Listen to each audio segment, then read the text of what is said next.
was in there. You can see right there by my thumb. Hold that closer, sorry. That fossil that's right there.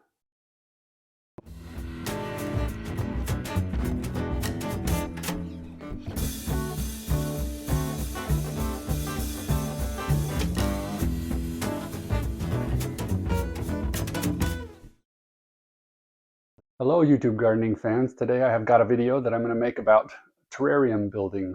We're going to make a mini terrarium and even a micro terrarium. They're a ton of fun to make and the kids love being a part of it too. So for the substrate, or kind of what the plants are going to be growing in, we started off with 2 cups of sphagnum moss and 1 cup of damp coconut coir, 1/4 cup activated charcoal, 1/4 cup worm castings. Go ahead and mix all of that up.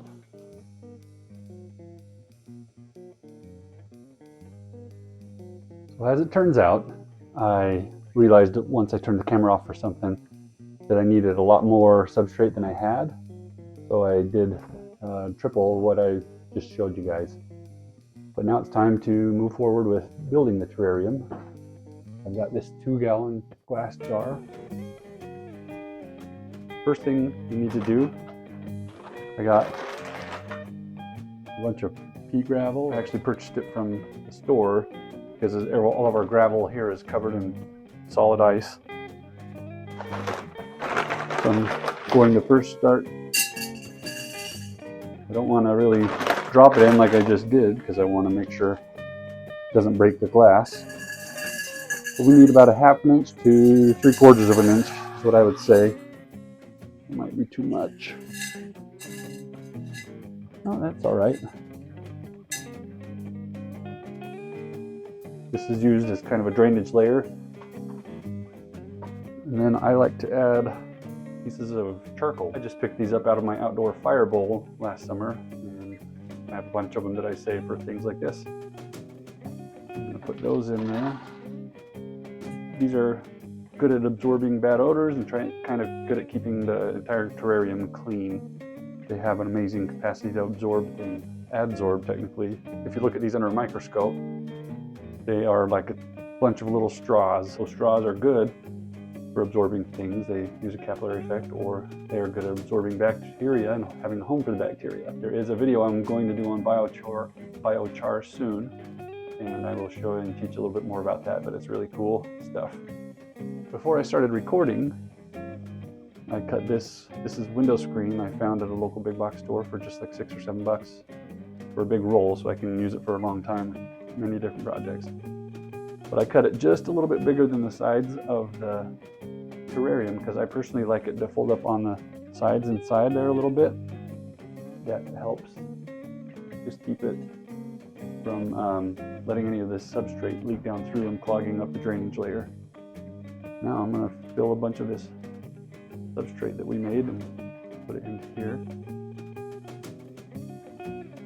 What I like to do when I'm doing a terrarium is I pick a front and the back or whatever, just watching out, see if there's any seams anywhere on it. I want to keep those seams out of the front.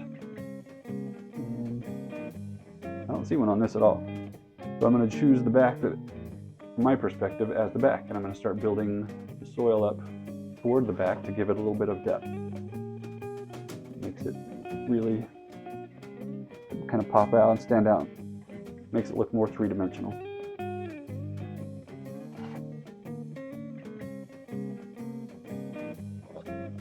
going to start with that. I'm going to mess around with some designs with the different rocks and sticks and stuff that I have to put in here. So I'm going to turn the camera off for that part because it might take a while, but to show you some of the stuff I'm choosing from, this is feldspar I found in southern Utah with my dad.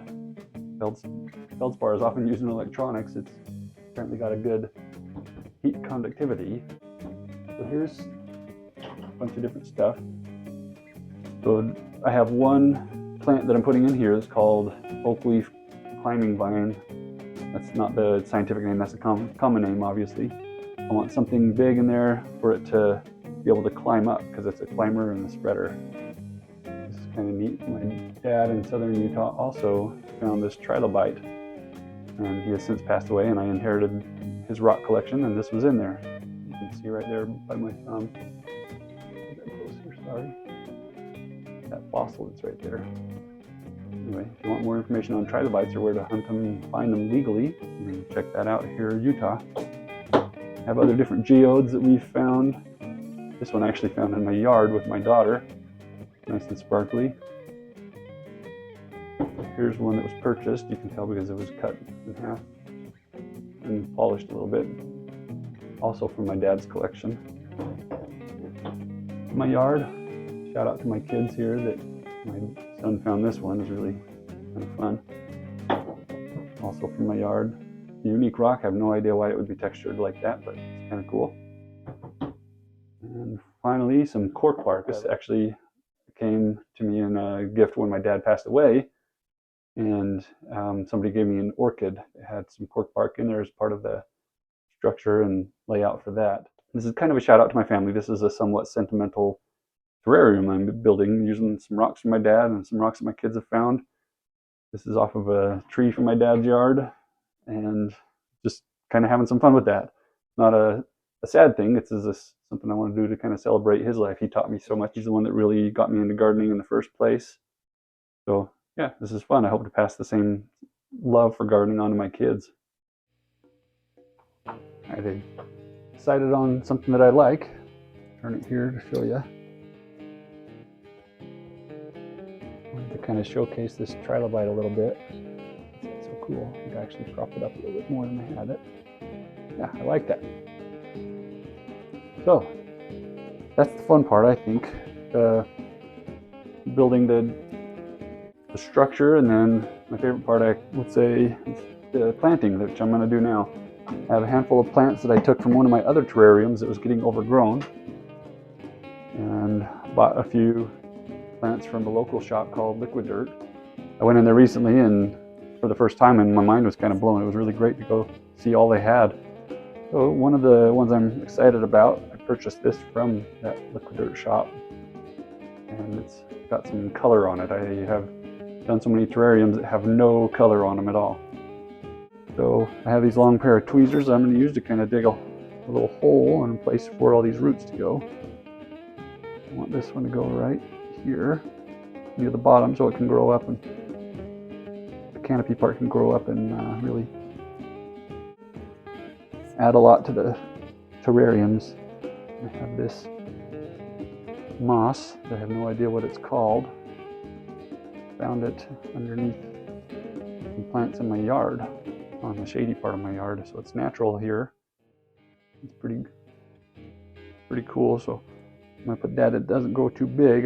This is a piece I cut out of one of my other terrariums. It had been in there for, I don't know, 5 to 6 months, so it was getting big enough that I could divide it and use some more for this terrarium. I love the feathery texture that it adds. It's really cool.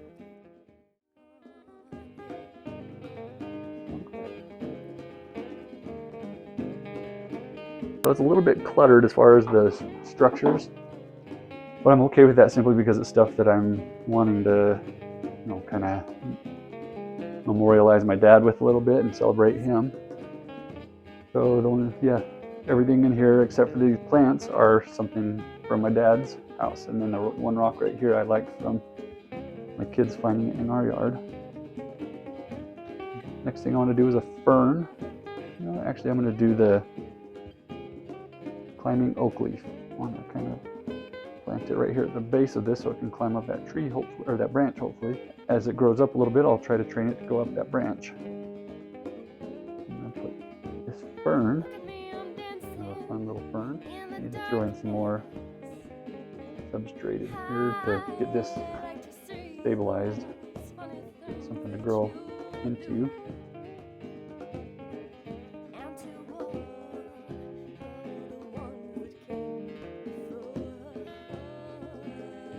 Some more fern moss. Put that up here. Again, not much in the root structure there, but I want another piece of moss in there. And I have this tray of mosses that I had growing, and they decided to start to die partially. But I found some living parts. I'm going to cut these out. Cut a little bit out and then place it in there. Put that away over here. not going to grow tall enough to cover that feldspar chunk.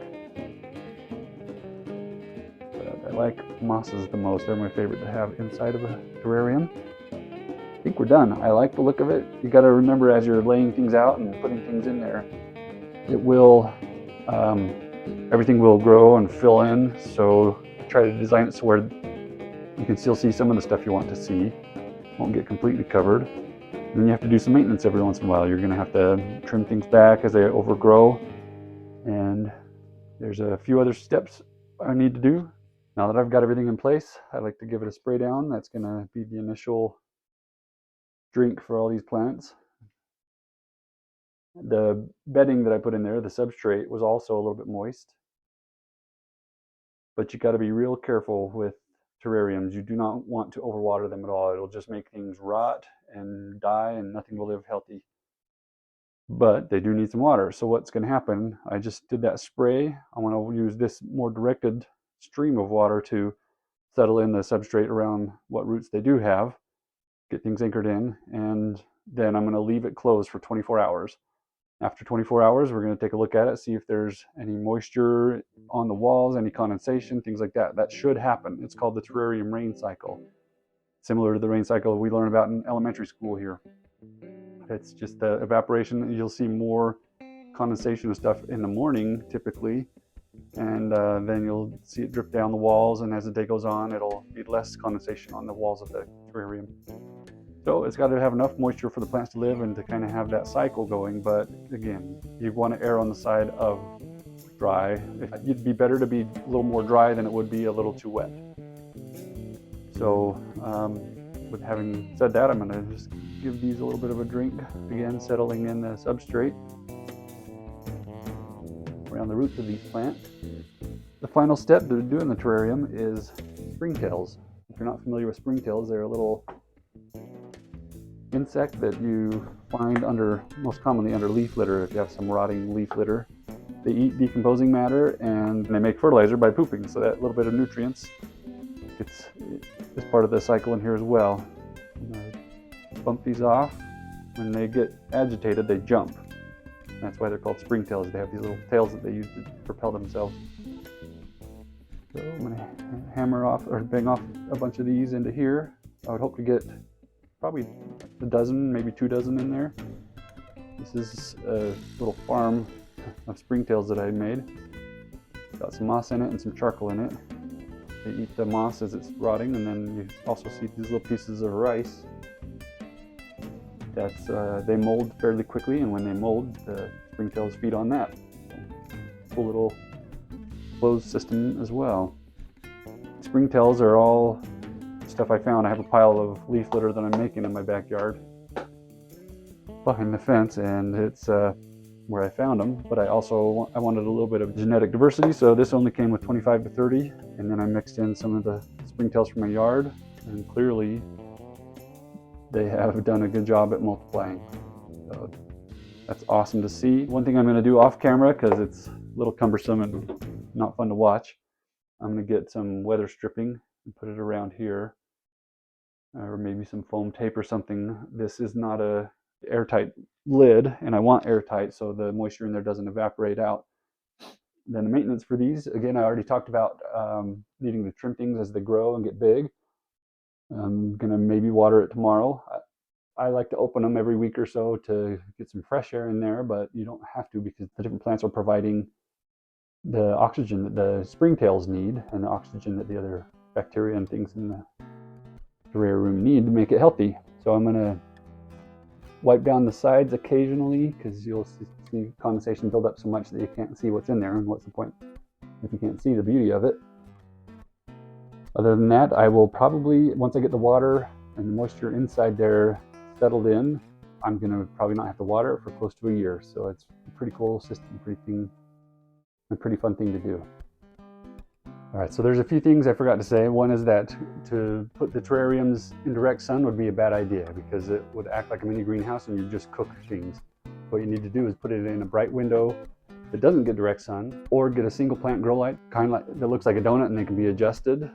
And I put those in a board, a piece of wood or something, to help stand up, and I hang it right over the terrarium so it lights directly down in there. My memory card on my other camera got full, so I wanted to show you something. This is the microterrarium. I don't know where it stopped recording. It didn't make a noise or anything, it just shut off. But this is the microterrarium that I was talking about. I'll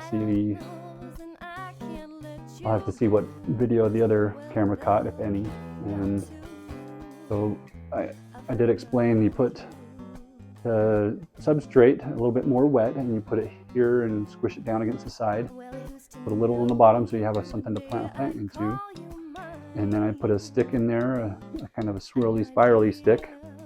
There's a finished terrarium, finished micro terrarium right there. These are a little more difficult to manage as far as moisture. I put 2 pieces of rice in there and for the springtails to feed on pretty soon. Here we have some finished product. This is the micro terrarium. These are the 3 most recent terrariums that I've done. Looking pretty good. If you want to see part 2 of my video and how things have filled in, then subscribe to my channel. There will also be other content similar to this and all things gardening. I'm curious about all of it, and I like doing experiments and learning and teaching new things. So follow me if you like that sort of thing, and check out my channel.